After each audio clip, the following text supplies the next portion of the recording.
Today I'm going to talk about something that is a common theme in policing, and that is service and sacrifice. The concept of service and sacrifice is not new to policing. Sir Robert Peel, father of modern policing of the Metropolitan Police of London, spelled out 9 policing principles which serve to guide departments in policing today. The 5th principle evidences the individual commitment of an officer, which I'll summarize the relevant portion here. And what he says as he describes the role of the police is, it's to seek and preserve public favor by ready offering of individual service and friendship to all members of the public without regard to their wealth or social standing, by ready exercise of courtesy and friendly good humor, and the most significant statement of this principle, by ready offering of individual sacrifice in protecting and preserving life.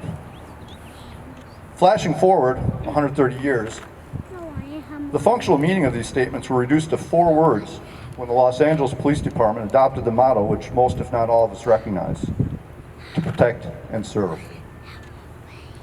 The life of a police officer is service and sacrifice. I say life because the sacrifice extends beyond their shift. What sacrifices are made by officers? Policing is a unique profession. Excuse me.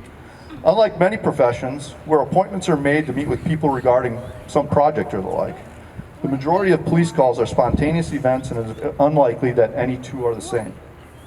Can you imagine waking up and going to work not knowing at all what your day is going to be like? You start each day with nothing on your calendar. You may get sent to a call to assist an 85-year-old get a bat out of their house, or you could get sent to a weapons complaint. To the officers in the crowd, could you imagine being able to schedule your complaints? Maybe you can't fit that battery in because you're all tied up until next week Thursday with speeders and loud music calls. Schedules are unusual also. On our department, the majority of officers work 4 days on and 2 days off. Vacation often has to be used not necessarily for vacation, but in order to get a weekend day off to spend with family or to get together with friends. Police work is also shift work, all shifts. If you aren't working, it's not uncommon to be at the courthouse waiting to testify in court on your time off, or waiting hours only to be told you don't need to testify, so sleep deprivation becomes the norm. And then there's the sacrifice of our mental health. All of these sacrifices, all of these stressors can take a toll on one's mental health.